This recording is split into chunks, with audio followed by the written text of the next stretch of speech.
Hey everybody, welcome back to Two Moons and a Microphone. My name is Tanya Scott-Thomas. I love fantasy, but I keep it real. This episode of Two Moons and a Microphone is sponsored by HOUSEBAR. HOUSEBAR is the bottle shop remixed for adventurous drinkers, foodies, and home entertainers. HOUSEBAR is here to help people gather well, live fully, and celebrate intentionally. Visit HOUSEBAR in Navy Yard or Georgetown here in the DC area. Okay, hello. Hi, everybody in the chat. I'm so excited for tonight's episode because it's a little bit different than things that I've been doing. And I'm, expanding this year. This is season 3, and there's just lots of ways to connect with people through ElfQuest and ElfQuest fandom. So I am so happy to welcome Wiley Gaby, country artist and ElfQuest fan. Welcome to the show, Wiley. Thank you so much, Tanya. I'm so excited to be here. I'm ridiculously excited to be here. So thank you so much for having me. Yes, I am. You are just so welcome. I just sent this message to you. I'm addicted to your voice. I've been listening to your first out. Well, first you have a single out, but we'll talk about that in a little bit. We'll show a little clip of the video, which is just like such a bop. I mean, I love it so much. So first I was singing that, but then I heard some of your other songs. I did like this deep dive. I've been playing it over and over again.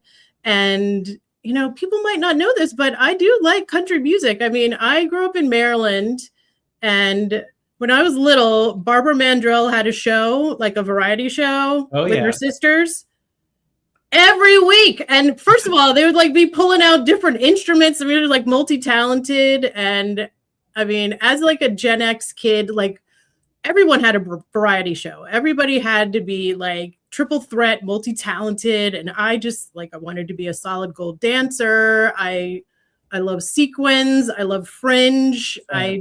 All of it. I want it so much. Dolly Parton, yes, we're going to talk about Miss Dolly, Saint Dolly, so much. My queen. Yes. So, but I mean, this is sort of an ElfQuest show. So why don't we start with your ElfQuest story? How did you discover ElfQuest? Oh, the Wakulla County Public Library, which was in the old courthouse in my hometown. It was my favorite spot growing up. And I've got to really pare this back because I'll get into the details. But I would get my mom to drop me off there whenever, like maybe she had to go to the grocery store, run errands, and I would much rather just be chilling with the librarians and like finding something new to read. And there was a reshelving cart in the area where the desk was, and book 1, the Starblaze edition, I can still like see it. Like the back with all the elves was facing me, and I just like saw it from across the room, and I was like, what? I just got chills thinking about it. Like went over there immediately. I was like, I don't know what this is. I had never seen any like manga adjacent Eastern influenced like illustrations like that, or if I had, it been like in a blip, or maybe because I didn't grow up in the age of the internet. So like, this was just like, felt like a very special thing to be in Crawfordville, Florida, which is a real, at that time especially, was a real pretty rural place. And anyway, so that library was where I discovered a lot of things, but they had books 1 and 2, I believe. I know they had that first start, and both the Starblaze editions, and I became, of course, instantly hooked. And I was like 6 or 7 at the time. I would just check it out repeatedly. Oh, I love it. Do you have a favorite character? It's so tough. Like I've been thinking about this a lot,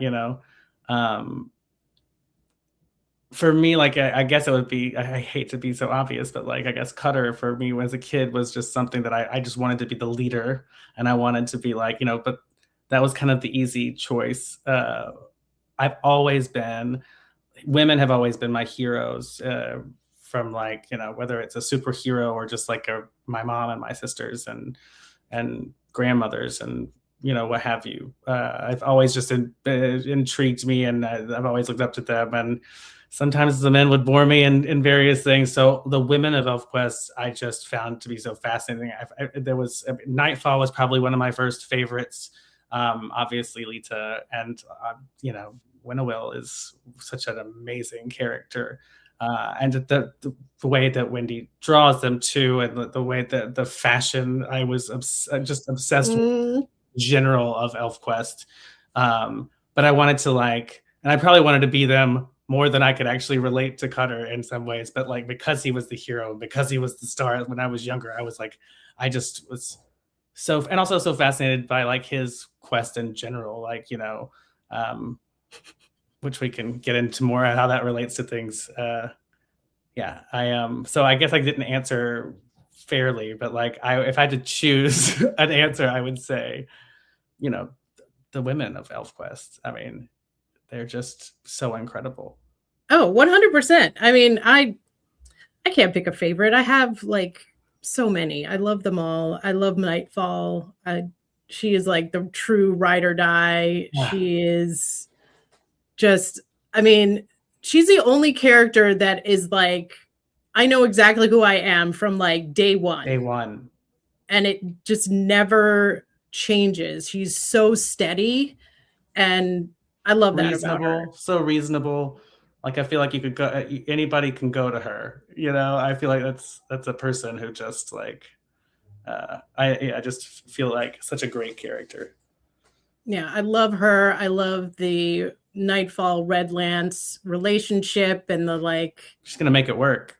Yeah, and she's like, she's the warrior and he's the nurturer, and she's like, don't worry, I got you. Like, you stay here and be chill. I know that's not you. This is not in you. I'm not going to make you do this. I got this. Like, I love her. I love her. And Winnowill, I have like a Winnowill like art piece in my room. Like, that is just like the most complex, nuanced, like evil character that exists, like ever, like that I've ever encountered in all of like fiction. So twisted and so gorgeous and like, and the best hair of anyone I know. Oh, I know. The hair, I mean, they keep teasing that we might get like a kind of Rayek when like the resolution of that kind of story.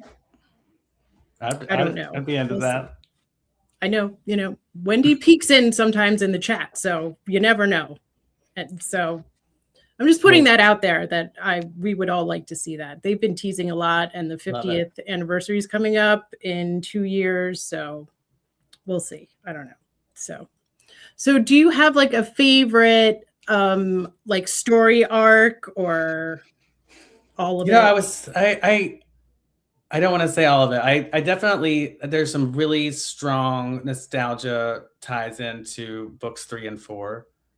When I asked for Christmas one year, right after I saw them at the library, I was like, I want these books from Santa Claus or whoever. And I got the first 3 books, and I had seen and experienced books 1 and 2 from the library. So book 3, that was just, it'd been probably a couple years since I'd started, and I was dying for something new. And so just the whole look of it, I was like, there are new people, there are tall elves, these people look like they're flying. So that just like, and it becomes dark, and we get into some dangerous territory. And for probably 2 or 3 years after that, I could not get my hands on book 4. And then I met a good friend of mine who was the one other person in my hometown who was into ElfQuest, I think, at that time that I knew of. And I like latched onto him so hard, but he had book 4. And so when I finally got to that, such a big, moment, I just felt like I was, I guess book 4 is probably, probably my favorite, but I have so much nostalgia attached to like Kings of the Broken Wheel came out I was catching up in time, right? But that came out when I was caught up and ready. It was new stuff that was coming to me, brand new ElfQuest, and it felt like, in so many ways also like visually this like galvanization of all the different like styles that had evolved through like the first 4 books in Siege of Blue Mountain. So I guess the second half of the original quest and Kings of the Broken Wheel. Yes, Kings is my favorite. I love Kings so much. I was also, like, that was the one that I started reading like as each issue was coming out, because I had borrowed the books from a friend of mine in high school, like, well, in ninth grade, when we had like a new friend, a new school, and she had the books on her dresser, and I was like, what is this? Like, this is insane. Like, I have to borrow this. Like, I didn't even know anything like that existed. And, you know, she let me borrow the books, and then I bought book 4 myself first because I love that one so much, because so like good. Just all the drama and the war and, you know, Lita healing color, like that whole scene just had me for quite some time. So it's much. So good. There's just so, you know, you just feel like you can't stop turning the pages, and the stakes are so high, and you just don't know like who's like, the whole time I'm like, who are we gonna lose? What's gonna happen? You know, please don't let this person die, this elf die. But there was like real consequences, so it just felt so much more sophisticated than anything else that I'd like read before, especially in a comic. So yeah, Kings, yes, Vanessa, exactly. Kings is the best. I'm sorry. I don't know. Final Quest is pretty good. Have you read Final Quest? I have. I have read it, and I love it a lot. I have to reread it because it's the one I'm least familiar. I've only read it once. Can we talk about things in here that are details? Yes, we can. Okay. Everything has been out. This okay.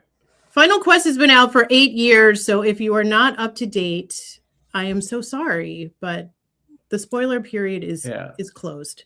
Yes, and the new one, at the big book, I have it. It's in my bookshelf now. As soon as I get back to New York, I'm getting it. Oh my God, it's so gorgeous and huge and amazing. But yes, let's talk about Final Quest, like, quickly. Yeah, I basically, I guess I stopped at Kings for a long time, and I finished there, and then I kind of, I don't know, drifted away and didn't pay much attention, and it felt like I had, you know, I didn't quite understand, like I wasn't paying attention, not because it was confusing. Like, you know, I felt like it was hard for me to catch back up, and I kind of let it. I always have kept EverQuest in my life in some capacity, or checked in on it or whatever. But I felt like, you know, it took me a while to get to Final Quest. And when I did, I was like, wait a second, I'm missing something. And I had to go back through. Thank you, Wendy and Richard, for the amazing free resources on that website, because I just between that and the library and my own collection, I really pieced together and caught up on everything. And wow, like I had missed out on so much. So like that was like, you know, a big event. And then when I got to the Final Quest, it was a very, very emotional thing. I sit on my stoop in Brooklyn a lot and spend a lot of mornings reading, and I was reading that, and I had to go inside because I knew probably something was coming. I was not prepared for it. And when it happened, I did not really prepare. I was not prepared to ugly cry like I did, like in public. I had to excuse myself because people thought something was. My neighbor came by. He's like, "What is wrong? Are you okay?" And I'm like, I gotta go inside. I'm totally fine. It's just a book. It's just a book. It's just a really, really good one. Yeah, I was literally like on my couch, reading it. It was so good. It was just, I love it. I think it is the most perfect ending. Yeah. I love that Wendy and Richard were able to produce the conclusion that they wanted. And it blows my mind still to this day that they had it all mapped out 20 years ago. Yeah. And just the discipline and the craftsmanship of crafting a story over 40 years is still mind-blowing to me. I mean, there are people that can complete one series, one season. It's you start over here and it ends there. I'm like, where are we going? And to have the chutzpah or whatever you want to call it, to be you know, we're going to self-publish and make our own thing. You know, we're going to we're going to take care of our baby in the way so that we can be the stewards of it. We can steer that ship. I hope I'm not speaking for them, but like or misrepresent or misparaphrasing them. But like I think it's so badass, and it's been such an inspiration to me. Like, you know, creating art and being like, wait, you don't need the big name person to sign you, and you don't need a big record label, and you don't need these things, because there's a give and take of control and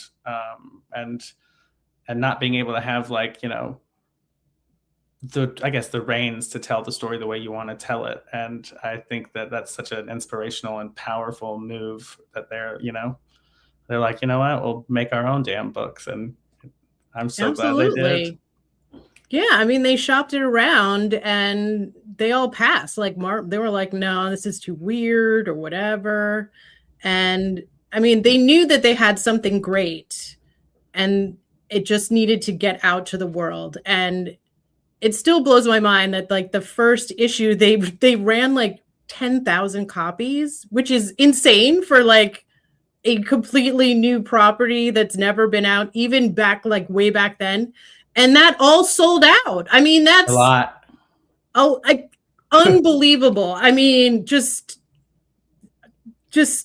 I mean, their story is just awe-inspiring, and I love it. And I think this is a great way to segue to like your art, because you are such an amazing songwriter. You're a storyteller. The lyrics in your songs are just like clear and relatable, and the hooks are great. Like, I have been listening to, like, you're welcome. So Bridges, that song, played it over and over again. I played it like 5 times tonight, like while I was making dinner. I'm just like, I need to hear that again. Like, I love it. I love it so much. I love the chorus. Could you talk a little bit about like what was the thought process? Like, I have kind of an idea of what the song means, but I'd love to hear you talk about it. I just met this guy that I was dating, and I was really, really smitten. And I was going somewhere, I think Chicago, to see some friends. This is probably too much detail, but like I was writing down this. I was like, I'm going to write a song. I'm going to write a song about this guy. And I started writing down, and I kind of was feeling also bad because, like, you know, I had this shame in my head about, like, you know, meeting this guy who was so good, and, you know, maybe thinking that my past hadn't been so great. And so I started writing down, like, you know, something, I don't recall all the names of my lovers, and I can't be sorry for that. And then I was like, wait a second, this is not a song for him. You need to make this a song about loving yourself. It doesn't matter, you know. And then it kind of shifted, and it was like, what if you were writing this song instead of a love song to someone else, like you're writing a love song to yourself? And that's kind of how it grew from there, you know. It was, and I'm so glad that song like resonates with you, because I haven't played it in so long, and I was just I've been thinking about it like the last couple of days, and it's just so interesting that that's like popped up for you. But yeah. I started off as a love song to a man, and it turned into a love song for myself. But it's like one of those songs like Landslide by Stevie Nicks. Oh, yeah, it's like you kind of, I love that song so much. So like you like get to a point in your life, like it's like, I can't keep doing this thing, like picking the wrong person or not taking a chance, and just, you know, like what you say, you have to cross it or jump in. Or jump it. Cross it or jump it tonight. Or jump it tonight. And it's like, yeah. I also just love, like, one of my favorite things to do, my favorite spots is to walk across the Williamsburg Bridge from Brooklyn into Manhattan, and, you know, listen to music. And, you know, walking around New York City is the reason I probably still live there. And but like I spent so much time literally like walking these bridges that I was like, you know, oh, I kind of like took some literal stuff from you know, my experience and tied it into there and tried to make a metaphor, I guess, a little bit about that. But yeah, it's kind of about like living in between and not like, not taking it, not either shit or get off the pot type of vibe. I hate to use that analogy or that phrase, but it really resonated. I really just liked it so much. And it's something like this simple, like you said, it's literal, but then it's like both things at the same time. And I think that's what makes like a great song. Or, I mean, I say this all the time. I do not like poetry. You will not see me pick up a book of poetry. I am so sorry, people. I'm an English literature major. I hated doing poetry, but I love song lyrics. Like that is the poetry I like. So I was like on your website, like looking at the lyrics, like I need to get like every single word. Oh my God. So, and I mean, that's just like how I really like enjoy music. I'm just like a huge eclectic music lover. I like lots of different genres. So I think that like, yeah, like your talent is just undeniable. And I like whatever we can do to like push it out and help more people like discover you. Guys, like we have the link to Wiley's website in the description box for this show. So go check it out. Another song I really loved on that Bridges album was South of Tallahassee. That's so much. Thank you. That's one of my favorites. That was my big dramatic like number. That was the one when we were making that record. When concessions had to be made with stuff, I would be like, you have to. This is going to be my 6-minute song. That's going to be over the top and have all the things in it. This is my baby. Don't mess with it. Maybe like Richard with Skywise. That was me with South of Tallahassee. Yeah, and there was like a whole journey. There's a whole story for the album. It's like what, 9 songs, and you kind of I enjoy stuff like that. I just really eat that up because I guess because I was an English major, so I just kind of just love a good like story and to get the highs and lows and have like, quiet parts and kind of like fun parts. I love all of that. So that gets me so excited to make music and to continue doing some of this, the record that I'm working on now too. Like it's exciting to put the pieces together to make the whole and to hope that it comes across to folks or that they kind of appreciate that. Like I part of the new way of music right now is to release, these small pieces and singles and stuff, which is great. It definitely is more manageable, but like it's, from the beginning of this, thinking about this record, it was always like kind of more of a more holistic thing. I want to make this piece of work. I want to make a whole record. I want to tell some kind of story. And I'm just even more excited to work on getting it out now. So how is this new album different from the first one that you did as Golden Child? Well, I'm a little less afraid of being Wiley, I think, than I was then. I was in a band with some really awesome friends of mine, Jeff Doker and Teresa Jimenez, who's a Maryland-based musician, Teresa. And we had a band together in Brooklyn, and Teresa had to depart for California to follow her dreams. And so our band fell apart, and I was trying to keep it together with the songs that I had written and the songs that Jeff had written. And so I thought it just felt difficult for me to kind of like jump into Wiley Gaby after being, in a band. And I was probably a little, I don't know, insecure about that. And I thought it would be better to have like a cohesive, a name that everybody could be a part of instead of just being like the Wiley Gaby band or something like that.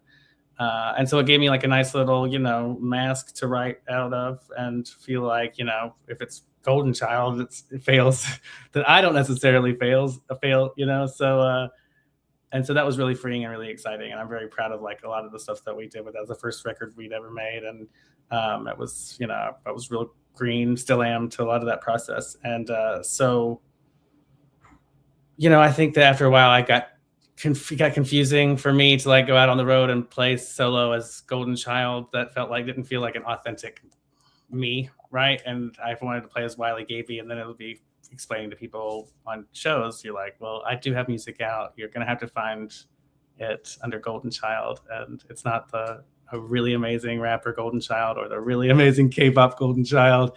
It's the, you know, country queer one. Anyway, so like I a lot of this record has been like maybe like that's just life, like a journey to like, you know, self-love and like kind of putting the pieces back together that have been scattered in the wind, the shards of the palace or whatever. And to kind of be comfortable being myself and to be able to write like the stuff that, you know, matters. And it's interesting because it wasn't an intentional thing to be like, I want to write songs that make me happy and, you know, are for me, as much as it was like, I want to make art less about, less for like, not going to make a record for somebody else, not going to make a record or write a song because it'll sound cool to this person, right? I want to write something and create something that feels like, you know, maybe it's something I can't say that I want to say and I can't articulate it well, so I write it into a song.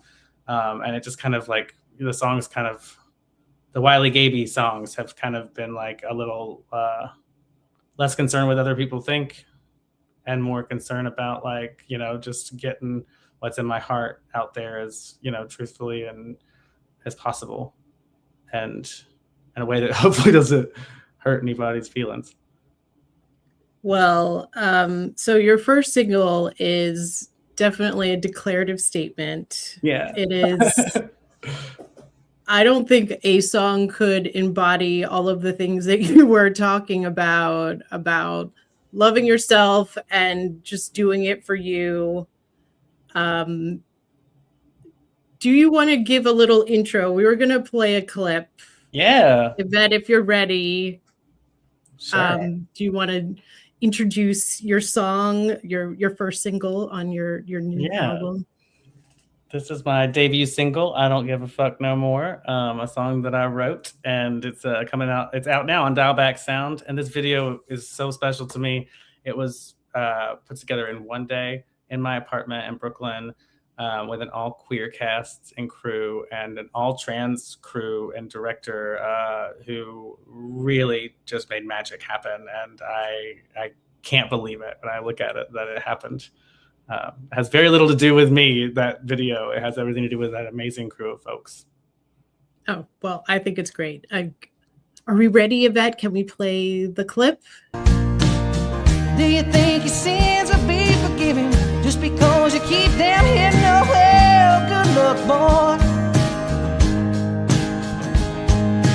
Ain't trying to poke a hole in your paradise, but I didn't come looking for your love and your lonely lies.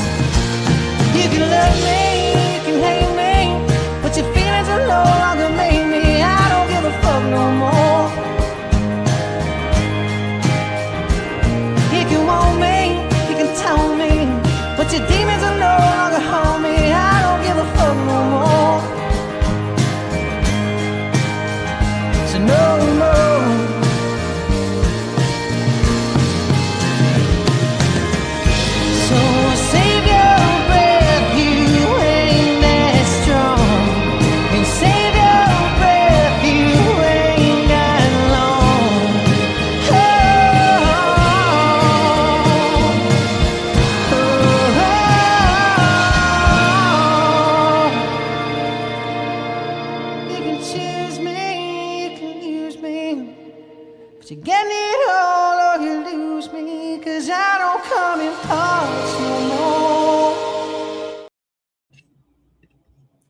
I love it. That is my favorite part. When you put on that jacket and the spirit of Dolly like banishes that dude, I am like, yes, 100%. Let's go. Like, love it. So good. Thank you so much. It was so much fun. I It's so nice to watch. I haven't watched it in a while because I'm always so scared to look at myself. But no, it's so exciting to see it, and I'm so glad that y'all like it. Thanks to everybody in the chat for your sweet words. I was trying to join in there, and I couldn't quite do it, but I'm seeing them all, and I'm so grateful. What a great crew.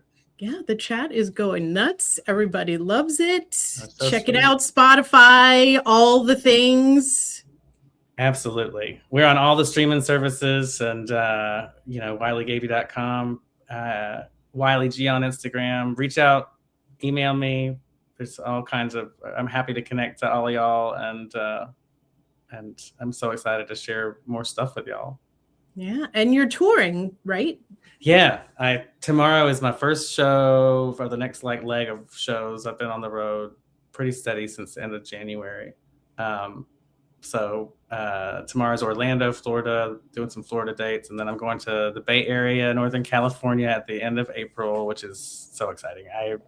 I've only recently been to Northern California in the last few years for the first time, and it is just it's my favorite. It's so gorgeous and magical. It feels like something from abode to me. It is. The redwoods you got to go to Muir Woods. Yes.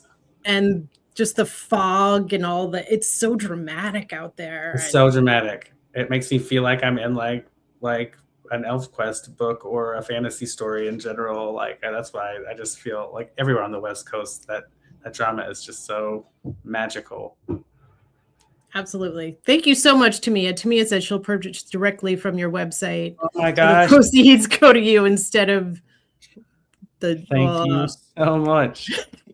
So true. Yeah. So how can fans support artists like you that are independent and doing it on your own? Because I have no idea how this industry works now. I wish I had a better idea of how it works myself. But thank you for asking that. And any way that you can, it sounds like a really lame answer. If you have the resources to buy, merch at shows, if you are able to, if you know friends who are playing music and they're out there touring, and you have a place that you can set them up with a house show or help them get connected with other local musicians or give them a place to stay for the night. But also in terms of just sharing content, it's really hard. I think we all whenever somebody gives me something new, it takes me a while for me to push play. So hearing from others that they liked something and is always a good way to spread the word or to get connected to new music for a lot of folks. Honestly, anything, following folks on Spotify. If you go to Bandcamp and buy stuff, especially on Bandcamp Fridays, those proceeds go directly to the artist. If you're connected, if you listen to the radio or if the person's playing, you can request stuff, especially community radio stations. Those are one of our biggest supporters. But any kind of streaming or sharing or, liking stuff on Instagram, that's free stuff to do, right? Or just putting a heart emoji in a comment to get that post some more traction. Absolutely. I was watching Hot Ones. I don't know if you watch Hot Ones here on YouTube. It is it's my favorite thing. I think that the host Sean Evans is just the best interviewer out there. Question. I love him. I love the way he does. So he had Luke Combs on, and he said that that country music is enjoying this relevancy right now that hasn't been before, or not since I guess Shania Twain and Garth Brooks. Do you agree? Do you feel that happening now, or?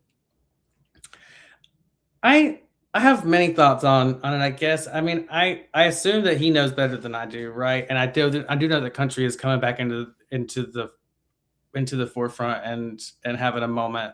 Everything kind of has these cycles, and it seems like the last time it's been this big has been Shania and Garth, which is the last time I've been probably that involved with mainstream country music. I mean, I grew up listening to everything on the country radio and pretty explicitly, or and very little else for years. I started to kind of ebb away from that, not because of Shania and Garth,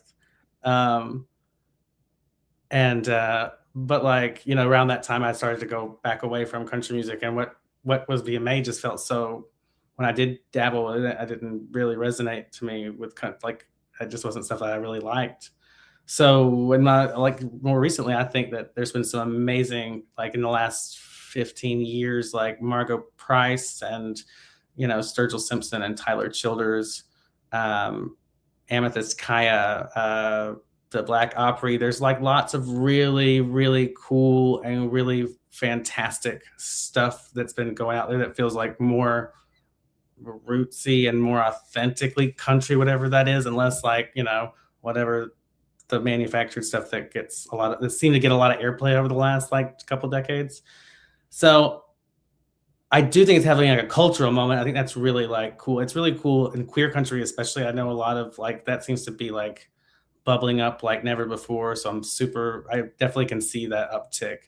But like some of the best country music that I've ever heard, like, you know, has been coming out in the last 15 years, I guess, that it doesn't get a lot of airplay and doesn't get a lot of notoriety outside of like, you know, Americana circles and indie stuff. Mm-hmm. Interesting.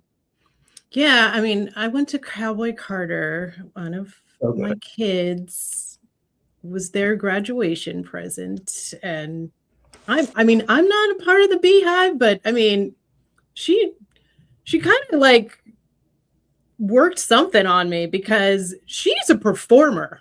Like, I don't know that I'll ever be able to go see another show after I saw Cowboy Carter. She ruined. Yeah, I mean, that was a show. Like, it was multimedia and like the iconography. It was, I'm like, Bay and her team, they put it on. I mean, it was thoroughly enjoyable. And I mean, after she won that Grammy, because like when she won the Grammy for like finally, because I mean, as I said, I'm a little old to be like really like Beyonce fan, I feel, but I was like, they are hating. Like, what does this woman have to do? Like, when the people win and they're like, it should have gone to you, Beyonce. Like, you know, something is completely I mean, the woman is, I don't know. I've seen a lot of shows, and I've always been a fan, but I've never been like you say, not really part of the Beehive necessarily. And then I saw that show, and it blew everything out of the water. Like, it really broke my brain as far as like, even with some of the biggest pop shows that I've seen that are really great, you know. I've always been a Lady Gaga fan. I've seen her Gaga a ton. She's an incredible singer, puts on an incredible show.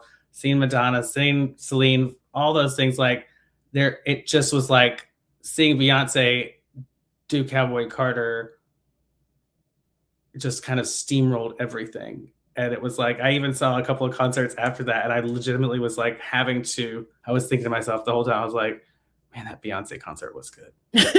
I was, and even in a stadium setting, like it's still translated. We didn't have like, you know, incredible seats. We didn't have, but like it was made so that you got the story, you got to see what was going on there, you know, and to see somebody of that, to be able to command the world like that and to be so flawless. And it just goes back to why women have always been my heroes. Like, you know, if I believed in the gender binary, like, but like, I don't know. It's like superhuman abilities. Yeah. I mean, it was super impressive. I had a great time. My kid had a great time. They were just like losing it the entire time. Like, it just made me happy to see them so happy. Yeah. I just couldn't like, and I've seen some shows. Like, I've seen Prince 4 times. Prince is like I'm still not over it. That every single show is a different show. I mean, I love live music. I'm like, we were talking before we started, like I spent all of my 20s in New York City, like going to live shows like every week. And yeah, I mean, that was like up here, you know, like there's two types of performers, I think. There's like those like performers that are kind of like they're going to put on this experience. So like Beyonce, Michael Jackson, that is everything is completely tight, and you are going to just be inundated with just imagery and choreography and music and all that stuff. And then like Prince is just like, he's here to jam and just do ridiculous things that you have never seen before. Like he was playing guitar and keyboard at the same time. I had to wait till 3:00 in the morning for him to show up one time at Life on a Tuesday. And he played till 6:30 in the morning. And I was like, this is the best thing of my life. So nothing's going to top that. I love you, Beyonce, but I'm sorry. But yeah, like where you just see like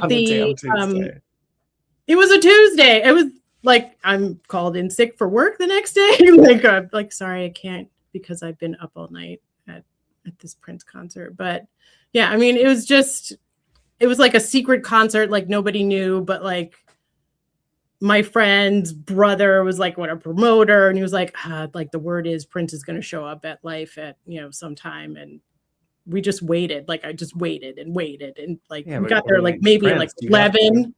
It was crazy.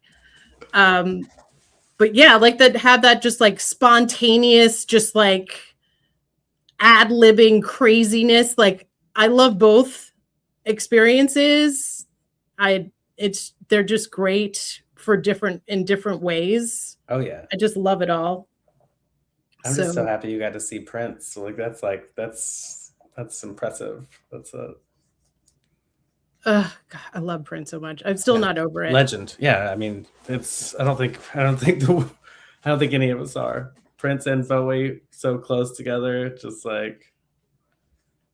Yeah, 2016. It's like, ugh. Yes. I even got a shirt that says, "Ever since Prince died, shit's been weird." It's like, find the lie. Like it's just everything. All of it. Anyway, we have a question from the chat. Wiley, did ElfQuest influence your songwriting at all? You said that this next album is kind of inspired by fantasy and the world of Two Moons. So I have when I first started, when I was like, I tried to live in Nashville for about a year, and it was not a wonderful time. But when I was there, I was like, I'm ready to make this record. And I have no songs except for like maybe like pieces of them. And all I could see was like some version of an album cover that was, in the woods at my parents' house, but it was in a swampy area. And this picture kind of like of me in that swamp. And like, but it wasn't really Earth, right? It was some version of it. It was like the World of Two Moons version of my parents' house, like where all I knew it was that was the picture, and it was a little like surreal and fantasy based, and it was something, and fantasy country was just kind of like what kept on coming back to my head. And so like, and I was like, that's all I know right now.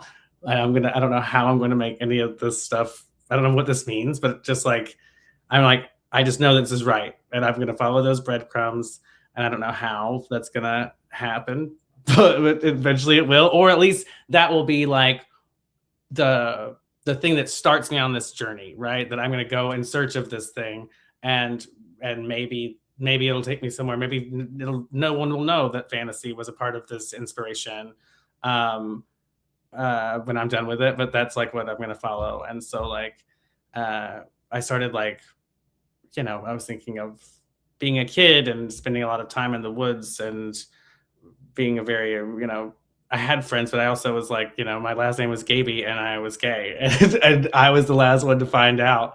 And I was, a little bit weird and didn't play sports and wanted to do things that most of the boys around me were not interested in doing.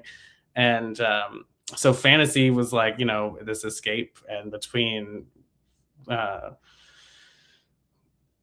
Peonies, between that and The Hobbit and Star Wars and Masters of the Universe, like me being in the woods was like where I would basically, I am going somewhere with this, I promise. But like, No, you know, I I would get it. just like be like, that was like my happy place. I'd be alone and I would be like pretending I was Cutter, or maybe I was Lita today. Who knows what I would be? Or maybe I was Luke Skywalker or Leia. But I was, you know, that's where I would go to be myself and to like have my imaginary like play acting, you know, vibes. And so like, and so like I thought to myself, well, maybe this fantasy country thing is like, you know, creating this world where, you know, it is something that's based in country music, but like it's with the not just the queer point of view, but like all the whatever sounds, you know, need to go in there, not traditional things, not like this is not a country song, this is a song that might have country roots and be, you know, written this way, but I want there to be strings or a very strange horn or whatever it is. I want it to be magical. I want it to be like the Dark Crystal and ElfQuest had, you know, a country music record in their world. And within the world of the record, that there would, if there was a vampire or if there was an elf or if there was magic, you know, whatever we want to call that, like that would be fine, right? Like, what is this world that I can create that's like similar to the world of Two Moons, where it's like we see it and it is familiar, right? And that in its composition, in some ways, there are humans, there are animals, but there's something like not quite human, not quite Earth version.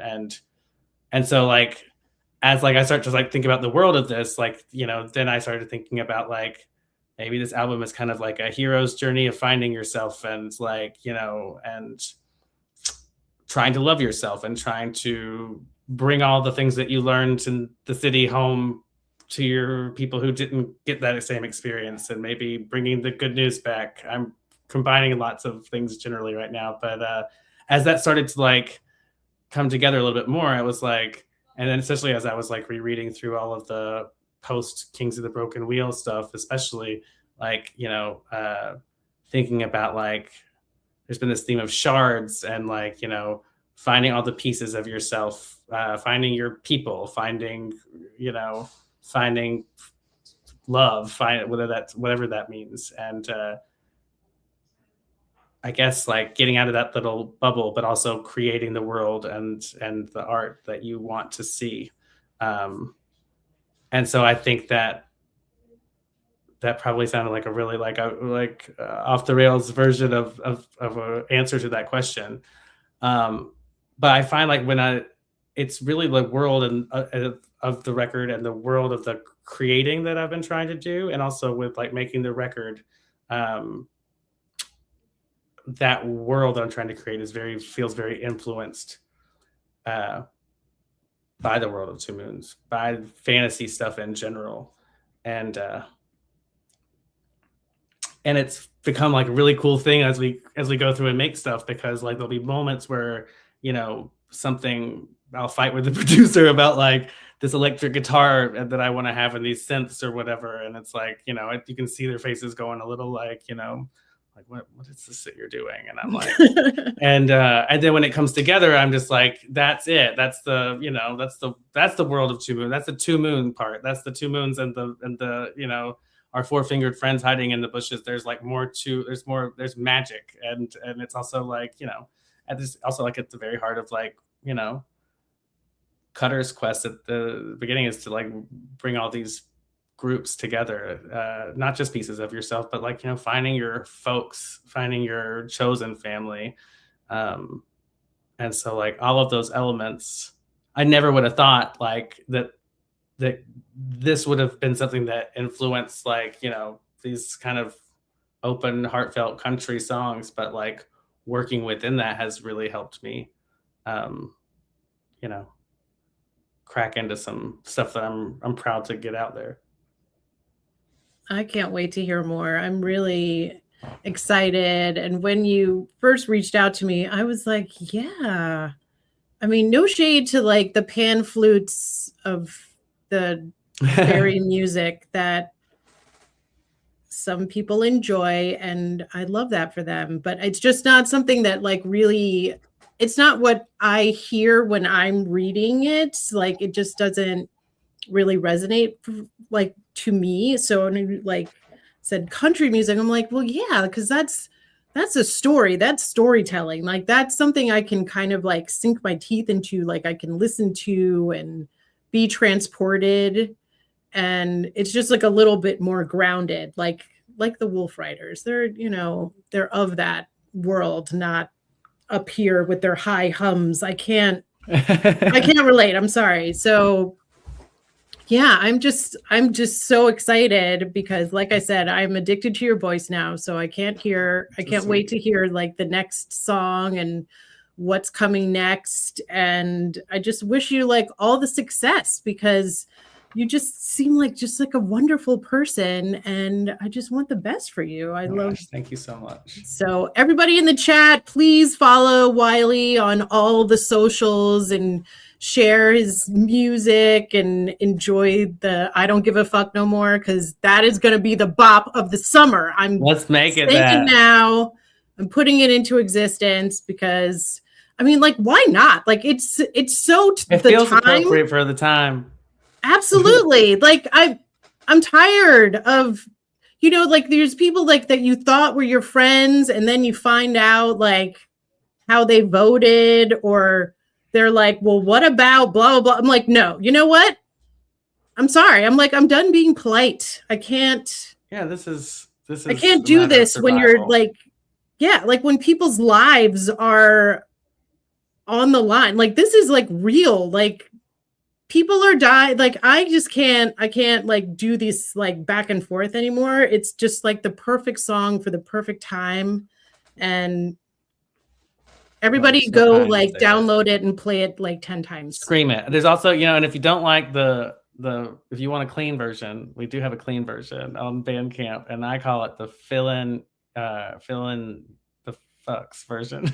So you can just scream out, you know, the F word and sing along. Or absolutely. If you just want, like, karaoke, it's great. But yeah, I'm so thank you for saying all these wonderful kind words, and thank y'all in the chat. Y'all are so sweet, and I just feel so welcome. And I if you have to rein me in because I could talk for hours about some of this stuff, especially like I don't know if I told you this before. I think I did. I had an ElfQuest newsletter that I made back in like 4th or 5th and 6th grade that I would like basically. I have my Kings of the Broken Wheel, the purple one with Rake and Cutter, that issue. I have it. I'm so mad at myself. I cut off the title because I would have my dad photocopy things and I would create like ElfQuest news, and I would, you know, to be disseminated to me and maybe one other person. I love it. But I was just like, so to be able to like be in community with you and with all of y'all like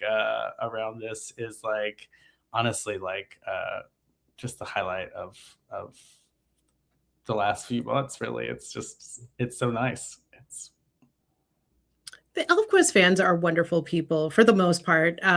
Everyone is very welcoming and supportive, except for when you talk about spoilers, people get very sensitive. I am an admin for the fan group, or one of the admins. I'm not the only one, so don't come at me. I didn't make up the policy, but yeah, things got a little hot like a couple weeks ago. And oh, I think I saw that. I was like, okay, you know what, guys? This like that's not nice. It's been out for 8 years. Like, yeah, we can't have spoiler warning forever. It's just you know, be happy and move on. I'm sorry. I'm so glad I didn't see it though, because I really needed that super surprise cry at the I just thought it was so, you know, it's like one of my favorite things, like that. I hate that we had to lose it, but like it just the silence and the simplicity and like of that whole moment, and knowing what's going to happen and watching him like take care of others while he just wants to like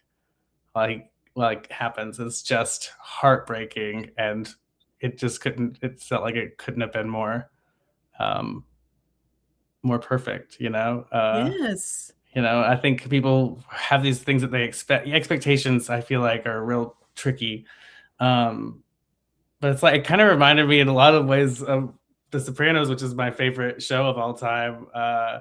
And I'm not gonna, I won't spoil Sopranos for anybody, but like it ends like in a way that like a lot of people did not really love. And I thought watching the show, I felt like it ended so perfectly for me, just because I don't know. I'm not gonna go into all that. That's for the Sopranos episode, but like it felt so appropriate for the body of work that we had been involved with. And like I don't know, just it was more heartbreaking and more tragic to me because it was just so silent almost. Yeah. Silent, the word? Yeah, peaceful. Like he just, I think it's beautiful. I was just deeply touched, and I was just so like grateful for the great story. And I mean, if you were reading, like, some of the fans know, like in the Facebook group, like as each issue was coming out, it was a time. I mean, it was just like, I'd never, like, every time ElfQuest was coming out, it was something like that was very like solitary. Like you get your issue and you read it, and maybe you have like one or two friends. So when Final Quest was coming out, this was the first time that I was like really in community as each issue came out. And then David was doing the podcast. And so it's like, I was just kind of like dipping my toe in it, like, oh, maybe I'll join this Facebook group and I'll just order the issues and I can wait a week for it to get here. I was ordering them from like the Dark Horse store, which doesn't exist anymore, I don't think. But anyway, and then it was like, I can't wait a week. I need it like right now. So like I have to find a comic book store in my area to get it. And then it was like, something would come up with like one of my kids or something, and I couldn't get it that day. So I'm like, now I got to read it digital. Like I need it like midnight as soon as it drops. And that was like 2 years of, I mean,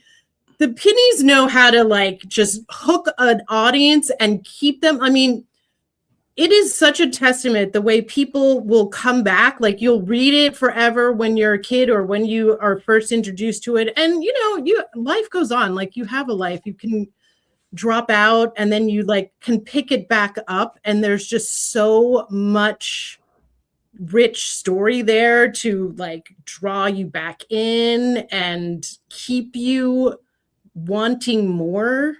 Mm-hmm. I mean, it's just the excitement that I would get as a kid, because I didn't have, I wasn't tapped into any kind of, unless it was my own ElfQuest news. I didn't have, I didn't really know when to expect things or when I'd find them. And, like in Tallahassee growing up, like it was either at the B. Dalton bookseller or the Walden Books. If you're lucky, you would find one of the graphic novels there. And then like, there was the Cosmic Cat in Tallahassee, and like, I would just go in there randomly. And sometimes, I just never knew when something new was coming out. So when the time came that like new stuff was coming out and on like the new comic shelves, I remember just being like blown away that like I got to be like that, like new ElfQuest was coming out. I had no clue. And I felt like, because it was so niche, I didn't like, it was really I dabbled in comics because of ElfQuest, because I've always I love a graphic novel, like in theory, but like the one only one I've really been like, fully lifelong committed to is ElfQuest. And it was just like, it felt like, at times that felt like really hard to find, but like I always managed to like somewhere be able to like they would be feeding me more stuff, thank God. And I would feel like it was so special, like that, like no one knows how exciting this is. No one in 5 miles around me, like, knows how cool it is that this new thing just came out. And like, anyway, it gives me so much life. And I just started rereading it like again, and it's first time since I finished Final Quest. So like I just got to book 3, and these new editions are just so breathtaking. I am so excited. Absolutely. Yes. It's all of those things. I feel exactly the same way. Like I was at Walden Books back in the day, and then I had to like, oh God, I have to find these like comic book stores that didn't always feel that welcoming. But, I had to like, put my big girl pants. I'm like, look, I like Elf. I don't care if you think it's cheesy. I'm looking for ElfQuest. Do you have any? Like that was just like, as I was like gaining more like courage and confidence, like in New York as a young person, like, because that's when I kind of picked it back up again after I graduated from college and I was just like a working person, like hating my job and like, I need something to like get me through this. Your little ElfQuest on the subway. Exactly. I had it on the subway. I was like going all over, like hunting the books down, like the readers editions, all over like comic book stores all over Manhattan. Like I could pick up one or two here and then go like, walk or take the subway. And I was just like everywhere. I was mad. So I got something in the mail today. This is like a gift to myself. It's Hidden Years 9.5, and it's signed by Wendy Peeney and John Stanton. I'm so excited. And because this is the issue that has like True Peace in it, which I got this piece like in 2000 from the like Wolf Rider shop. It is the most beautiful thing. I just love it just so much. It's like the moment I saw that panel, I was like, I absolutely have to have that. Just both of those pictures are so great. I love it. I love the like Star Cousins, like I love when the like lightning bugs come out and it's so magical. There's just like this magical time in the summer and in the woods. Like it just makes me so happy. I told my husband, he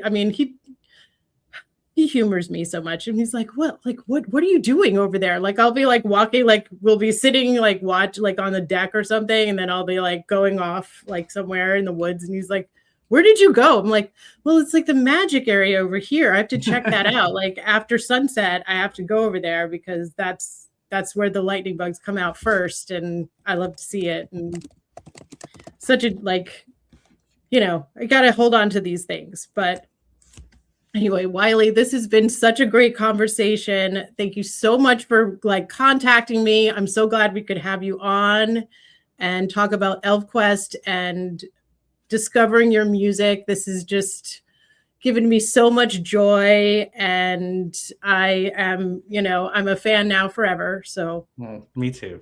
And to get sick of me. Never. If there's anyone new tonight, welcome, and please consider subscribing to our channel. Please leave a comment on this video after if you can to help the algorithm. Share this with your friends. Let them know that there's, an ElfQuest podcast. I love connecting with people. Say hi. I swear I don't bite. I love to hear from you. Share, subscribe, like, comment, all the things. And if you would like to get your brand in front of our wonderful, sophisticated, eclectic tribe of people, there is a QR code to learn more about becoming a sponsor of our show. The live show will be back next Tuesday, Trek Against Cancer, and Two Moons and a Microphone will be back on April 29th. I will have Jasmine LaFleur, the founder of Black Fayday, back. We are counting down to Black Fayday, and I am super excited. I have got new glitter. I am going full shiny sequensy things because it is Realms and Factions is the theme for this year, and I will be representing the realm of solid gold and the faction of sequins and sparkles. So stay tuned for that. I'm putting together a really fun costume. So thank you so much, everybody. Shade and Sweetwater to you, Wiley. Shade and Sweetwater to y'all. Everyone in the chat. We'll see you next time.